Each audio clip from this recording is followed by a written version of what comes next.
오늘은 4월 11일입니다. 목요일. 오늘 함께 나눌 말씀은 느헤미야 1장 1절부터 11절까지 말씀이 되겠습니다. 제가 봉독해 올리겠습니다. 하가랴의 아들 느헤미야의 말이라. 아닥사스다 왕 제20년 기슬르월에 내가 수산궁에 있는데 내 형제들 가운데 하나인 하나니가 두어 사람과 함께 유다에서 내게 이르렀기로 내가 그 사로잡힘을 면하고 남아있는 유다와 예루살렘 사람들의 형편을 물은즉 그들이 내게 이르되 사로잡힘을 면하고 남아있는 자들이 그 지방 거기에서 큰 환난을 당하고 능욕을 받으며 예루살렘 성은 허물어지고 성문들은 불탔다 하는지라. 내가 이 말을 듣고 앉아서 울고 수일 동안 슬퍼하며 하늘의 하나님 앞에 금식하며 기도하여 이르되 하늘의 하나님 여호와 크고 두려우신 하나님이시여 주를 사랑하고 주의 계명을 지키는 자에게 언약을 지키시며 긍휼을 베푸시는 주여 간구하나이다. 이제 종이 주의 종들인 이스라엘 자손을 위하여 주야로 기도하오며 우리 이스라엘 자손이 주께 범죄한 죄들을 자복하오니 주는 귀를 기울이시며 눈을 여시사 종의 기도를 들으시옵소서. 나와 내 아버지의 집이 범죄하여 주를 향하여 크게 악을 행하여 주께서 주의 종 모세에게 명령하신 계명과 율례와 규례를 지키지 아니하였나이다. 옛적에 주께서 주의 종 모세에게 명령하여 이르시되 만일 너희가 범죄하면 내가 너희를 여러 나라 가운데에 흩을 것이요 만일 내게로 돌아와 내 계명을 지켜 행하면 너희 쫓긴 자가 하늘 끝에 있을지라도 내가 거기서부터 그들을 모아 내 이름을 두려고 택한 곳에 돌아오게 하리라 하신 말씀을 이제 청하건대 기억하옵소서. 이들은 주께서 일찍이 큰 권능과 강한 손으로 구속하신 주의 종들이요 주의 백성이니이다. 주여 구하오니 귀를 기울이사 종의 기도와 주의 이름을 경외하기를 기뻐하는 종들의 기도를 들으시고 오늘 종이 형통하여 이 사람들 앞에서 은혜를 입게 하옵소서 하였더니 그때 내가 왕의 술관원이 되었느니라. 하나님 감사합니다. 오늘 주신 말씀을 통해 주님의 뜻을 깨닫기 원합니다. 말씀을 통해 하나님의 뜻을 향해 움직이기를 원합니다. 오늘 성령님 역사하여 주시옵소서. 예수님의 이름으로 기도합니다. 아멘. 이제 에스라가 끝난 다음에 느헤미야가 시작이 됩니다. 사실은 같은 시대적 배경을 갖고 있죠. 바로 바벨론 포로에서 귀환한 후에 일어나는 그런 이야기들을 배경으로 하고 있는 말씀입니다. 바벨론 포로 귀환은 세 번에 걸쳐서 일어났습니다. 1차는 스룹바벨에 의해서 한 5만 명이 가게 되었죠. 그러고 나서 나중에 에스라가 한 6, 70년 후에 다시 귀환을 하게 될 때 많은 사람들이 가지는 않았습니다. 한 1,700명 정도 간 것 같습니다. 그러고 나서 이제 느헤미야가 리더가 돼가지고 제4차 13년 후에 2차 귀환 후 13년 후에 3차 귀환을 하게 되죠. 바로 그 시대적인 배경을 가지고 이 느헤미야가 쓰여지고 있다고 하는 것이에요. 오늘 1절에 아닥사스다 왕 제20년 기슬르월 수산성에 있었다. 그때가 BC 445년이었을 것이고 기슬르월이라고 하는 것이 11월과 12월 사이로 우리 양력의 11월과 12월 사이로 되어 있어요. 그 2장으로 가보니까 2장 1절에 포로 귀환이 시작된 것이 니산월로 되어 있습니다. 그 다음에 BC 444년 3월 4월경에 시작이 된 거죠. 수산궁이라고 하는 것은 지금 바사 페르시아의 수도였습니다. 거기에 있는 왕궁이죠. 그래서 이 궁에 있었다. 그러니까 이 느헤미야가 수산궁 궁궐에서 일하고 있는 공직자였을 것이다. 공무원이었을 것이다. 성공한 이민자라고 할 수가 있습니다. 물론 뭐 1세가 아니라 지금 한 3, 4대 정도로 볼 수가 있어요. 이민 3세 아니면 4세로 볼 수가 있습니다. 2차 포로 교환 때 가지 못했어요. 일단은 뭐 1세가 아니니까 꼭 가야 된다는 그 열망이 있었던 것이 좀 부족했겠죠. 그리고 1차 때는 한 5만 명이 많이 갔지만 2차 때는 그렇게 많이 가지는 않았던 거기 때문에 그런 큰 어떤 무브먼트가 있었던 것 같지는 않습니다. 3차 때는 몇 명이 갔는지 기록이 없지만 어떻든 3차는 하나님의 소명을 받고 느헤미야가 가게 된 거예요. 지금 상황은 이렇습니다. 13년 전에 귀국했던 포로 귀환으로 귀국했던 하나니라고 하는 형이 돌아와서 예루살렘에 대한 이야기를 지금 해주고 있는 것입니다. 지금이야 뭐 영상도 있고 하니까 누가 얘기 안 해줘도 그 지역에 대해서 이미 다 알고 있습니다만은 당시에는 그런 게 없으니까 와서 이야기해 주는 거로 우리가 생각할 수가 있잖아요. 하나니가 이해해 주는데 그 예루살렘의 상황을 이야기를 해주는데 굉장히 충격을 받게 되죠. 3절에 그들이 내게 이르되 사로잡힘을 면하고 남아있는 자들이 그 지방 거기에서 큰 환난을 당하고 능욕을 받으며 예루살렘 성은 허물어지고 성문들은 불탔다 하는지라. 여기서 이 사로잡힘을 면하고 남은 자, 포로로 잡혀갔다가 돌아온 사람들이 이제 후회를 의미한다고 할 수가 있어요. 지금 상황은 성전은 지었어요. 스룹바벨과 함께. 근데 성벽을 다 완성하지 못했던 거죠. 그러다 보니까 이방 사람들의 침공을 받고 여러 가지 어려움을 당하게 되었다고 하는 것입니다. 지금 굉장히 어려운 상황으로 지금 묘사를 하고 있는데 하나니가 그러면 굉장히 그 과장을 하고 있을까? 그런 것 같지 않은 것이 느헤미야 7장 2절에 보면은 하나님을 경외함이 무리에서 뛰어난 자라고 하면서 신뢰할 수 있는 자로 소개를 하고 있습니다. 그 이야기가 과장된 이야기가 아닐 것이라는 것이죠. 이제 이야기를 들었을 때 느헤미야가 마음이 굉장히 많이 아픕니다. 본인은 기억이 없지만 조부모로부터 또 그 조상부로부터 부모로부터 계속해서 이어서 이야기 들었던 그 예루살렘이 다시 파괴가 되고 폐허가 되었다는 말을 듣고 충격을 받게 되죠. 지금 자기는 기억이 없지만 형님들의 이야기를 통해 형님이 와서 해주시는 이야기를 통해서 예루살렘 상황을 상상하게 된 거예요. 그리고 그것이 하나의 그림이 아니라 아픔으로 다가오게 되었던 것이죠. 그래서 통곡하며 하나님께 눈물로 기도하기 시작을 하는 것을 보게 되죠. 이렇게 상상을 하고 있었다. 하나님께서 우리 인간에게 주신 선물 중에 하나가 바로 상상력입니다. 상상력을 통해 과거로도 갈 수 있고 상상력을 통해 미래로도 갈 수 있고 상상력을 통해서 내가 가보지도 않은 곳을 또 갈 수도 있어요.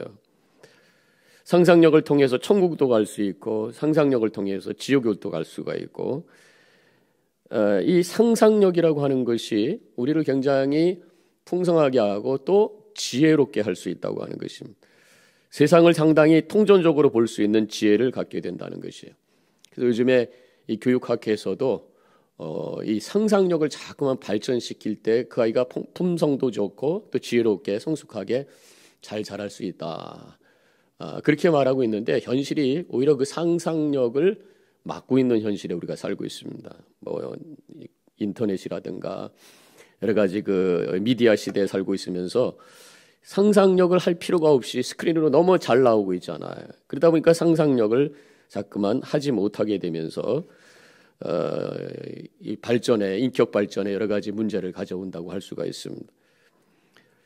우리 영성도 마찬가지. 이 거룩한 상상력을 통해서 우리의 영성을 또 우리가 훈련할 수가 있어요. 성경을 읽는 방법이 그 내용을 쫓아가는 것도 있지만 성경에 있는 장면을 한번 상상하는 거예요. 읽고 나서 눈을 감고 그 성경 안에 있는 내용을 한번 상상해 보는 거. 그러면서 그 속에 내가 동참하면서 거기에서 느껴지는 어떤 감동, 또 하나님이 주시는 마음, 이것을 가지고 주님과 영적으로 교통할 수 있는 그러한 어떤 영성 훈련도 있다고 하는 것입니다. 지금 오늘 본문의 말씀을 가지고도 우리가 한번 상상해 볼 수가 있어요. 지금 느헤미야가 수산성에 있습니다. 형님과 이야기를 나누고 있어요. 어떻게 생겼는지는 우리가 잘 모르겠죠. 뭐 나름대로 상상에 날개를 펴서 두 형제가 이야기를 하고 있는 것을 생각해 봅니다. 그러면서 형님이 예루살렘에 대한 비극적인 이야기를 막 들려주고 있고 느헤미야는 그 이야기를 듣고 나서 굉장히 그 아파하고 있는 눈물을 흘리고 있어요.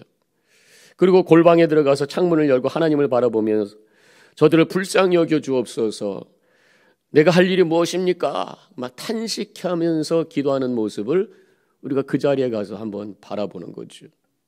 그래서 느헤미야를 쫓아가면서 느헤미야가 어떻게 하고 있는가? 그러면서 그 상상 속에서 느껴지는 게 뭐예요? 나의 기도는 지금 무엇일까? 나는 지금 무엇을 위해서 기도하고 있는가? 느헤미야는 지금 자신의 민족을 위해서, 나라를 위해서 저렇게 눈물로 금식하면서 기도하고 있는데, 고통당하는 사람들의 그 아픔을 함께 공감하면서 눈물로 기도하고 있는데, 나는 지금 무슨 기도를 하고 있는가?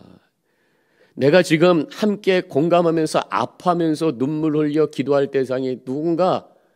그런 질문이 생기면서 내 자신을 되돌아보게 되죠. 이게 상상을 통한 하나님의 말씀을 읽는 방법이라고 할 수가 있습니다. 그러면서 저는 이 말씀을 상상하면서, 상상력을 통해서 이 말씀을 묵상하면서 우크라이나에 있는 그런 많은 아픔에, 또 가사에서 미사일을 당하고 또 건물이 무너지고 파괴가 되고 그 사이에서 신음하고 있는 많은 사람들을 상상하면서, 이런 하나님 언제까지입니까? 하나님 언제까지 이러한 고통과 싸움과 전쟁이 이어져야 됩니까? 하나님 멈추게 하여 주옵소서, 저들을 불쌍히 여겨 주옵소서, 이런 마음으로 하나님을 향해 탄식의 기도를 하게 되는 것이죠. 이 상상력을 통한 기도, 성경을 묵상하는 방법 중에 하나라고 하는 것입니다. 성경에 보면은 많은 이미지들이 있어요. 여호와는 나의 목자시니, 여호와는 나의 산성이시요 큰 바위시라, 이런 말씀이, 이것을 상상하면서 큰 바위를 생각하면서 흔들림이 없는 단단한 모습, 목자가 양을 끌고 가면서 양들이 쫓아다니면서 풀을 뜯어먹는 모습, 이런 모습을 생각하면서 하나님의 인자하심과 우리를 이끄시는 그 손길, 흔들림이 없는 변함없으신 그분의 성품, 이런 것들을 가슴에 느끼면서 그 하나님을 향해서 기도하게 되는 것이죠. 5절부터는 느헤미야가 기도를 시작합니다. 이르되 하늘의 하나님 여호와, 크고 두려우신 하나님이여, 주를 사랑하고 주의 계명을 지키는 자에게 언약을 지키시고 긍휼을 베푸시는 주여, 간구하나이다. 수상궁에서 느헤미야가 하나님을 향해서 탄식 기도를 합니다. 에스라도 9장과 10장에 보면은 기도를 해요. 탄식의 기도를 하고 있어요. 똑같이 하나님을 향해 탄식의 기도를 하는데 내용은 조금 다르죠. 느헤미야는 그 예루살렘의 그 무너져 있는 모습을 보면서 탄식의 기도를 하고 있고, 에스라는 하나님을 향해서 이제 회개의 기도를 하고 있어요. 물론 느헤미야도 나중에 또 회개의 기도를 합니다만은, 어쨌든 하나님을 향해서 기도하고 있는데 똑같은 하나님, 그 하나님에 대한 고백이 같아요. 긍휼히 여기시는 은혜의 하나님, 불쌍히 여기시는 하나님, 용서해 주시는 하나님, 똑같은 하나님이시잖아요. 우리가 기도 중에 만나야 될 하나님이 바로 그러한 하나님이라고 하는 것을 우리에게 보여주고 있습니다. 은혜의 하나님, 긍휼히 여기시는 하나님, 아파하는 자에게 위로해 주시고 죄 가운데 통회하고 회개하는 자를 용서해 주시는 그 하나님, 느헤미야가 고백한 하나님, 에스라가 고백한 하나님, 바로 우리의 하나님이신 줄로 믿습니다. 상상력을 통해서 예루살렘의 폐허와 비참함 속에 들어갈 때에 아픔이 느껴지고, 그 느낌을 가지고 하나님께 나아갈 때 드려지는 탄식의 기도, 아픔의 기도를 지금 하고 있는 것을 보게 되죠.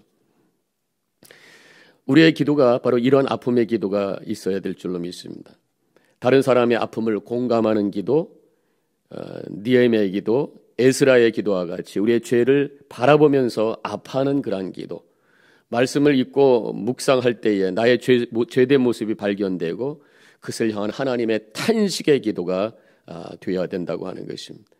그때 우리를 향한 하나님의 은혜와 그 긍휼이 느껴지고 감사로 찬양하게 되는 것이, 지금 하나님께 간절히 기도할 때에 우리가 결국은 이 느헤미야가 회개 기도해요. 우리의 경험도 마찬가지 아닙니까? 어떤 문제가 있어서 하든지 중보기도 하든지 기도가 깊어지면요, 이 속에서 하나님을 향한 회개 기도가 나오게 되어 있어요. 오늘 느헤미야가 6절에서 주께 범죄한 죄들을 자복하오니, 지금 예루살렘이 무너진 모습을 향해서 탄식으로 기도하다가 결국은 죄를 하나님께 자복하는 회개 기도가 올려지고 있는 것을 보게 됩니다. 왜냐하면 기도가 깊이 들어가면 하나님의 임재가 체험돼. 하나님의 거룩함이 느껴집니다. 그럼 하나님의 그 거룩함 앞에서 우리의 죄가 드러나게 되면서 하나님 나를 불쌍히 여기시고 이런 더 죄를 씻겨주시고 주님 앞에 거룩한 자로 서게 하기를 원합니다.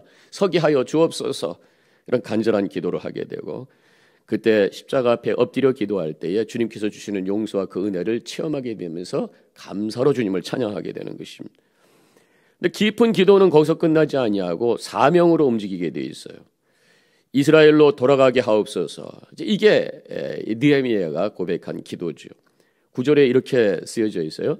만일 내게로 돌아와 내 계명을 지켜 행하면 너희 쫓긴 자가 하늘 끝에 있을지라도 내가 거기서부터 그들을 모아 내 이름을 두려고 택한 곳에 돌아오게 하리라 하신 말씀을 이제 청하건대 기억하옵소서.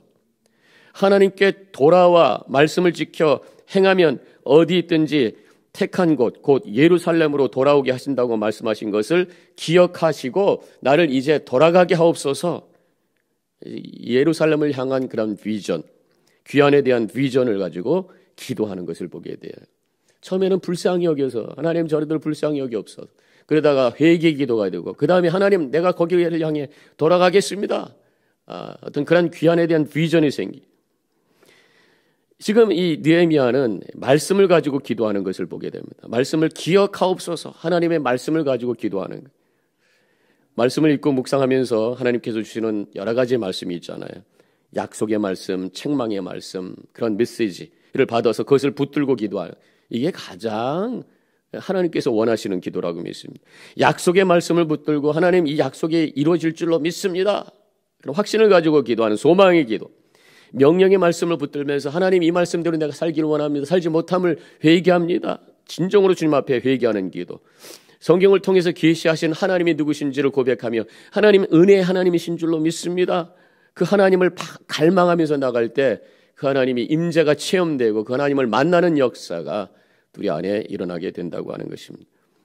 이렇게 기도했더니 느헤미야에게 하나님께서 이제 길을 열어주셨다고 고백을 하고 있어요. 11절에 그때에 내가 왕의 술관원이 되었느니라. 회개하고 불쌍히 기는 중보기도, 회개의 기도, 그다음에 하나님의 부르심에 응답하는 비전의 기도. 그랬더니만 하나님께서 그 길을 향한 길을 열어주셨다라고 하는 거예요. 술관원이 되었다. 술관원이 누굽니까?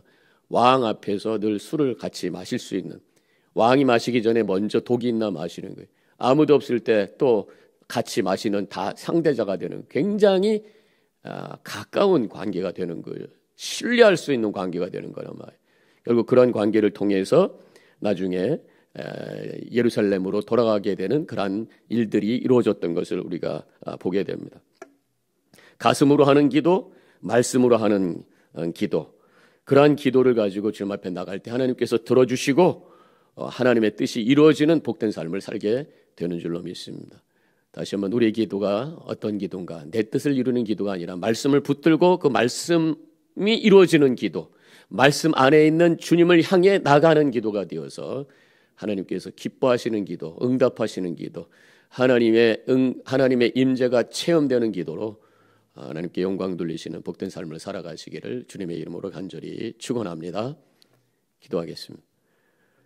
감사합니다. 하나님, 느헤미야의 기도를 통해 우리 자신의 기도를 돌아봅니다. 우리 기도가 그저 나의 것이 이루어지기를 원하는 나의 간구의 기도에서 멈춘 것은 아닌가. 주변을 바라보며 아파하는 자들, 고통 가운데 있는 자들을 위해서 기도할 수 있는 중보기도자가 되게 하옵시고 하나님이 주신 말씀을 붙들고 약속을 붙들고 그 하나님을 향해 그 명령 앞에 순종하고 그 결단하며 기도할 수 있는 하나님의 뜻대로 기도하는 저희들 되게 하여 주시옵소서. 그래서 그 기도를 통해 하나님 만나고 하나님의 임재가 체험되고 하나님이 나와 함께 하심을 확신하며 모든 것을 이겨낼 수 있는 능력의 삶을 살아가게 하여 주시옵소서. 감사하며 예수님의 이름으로 기도합니다. 아멘.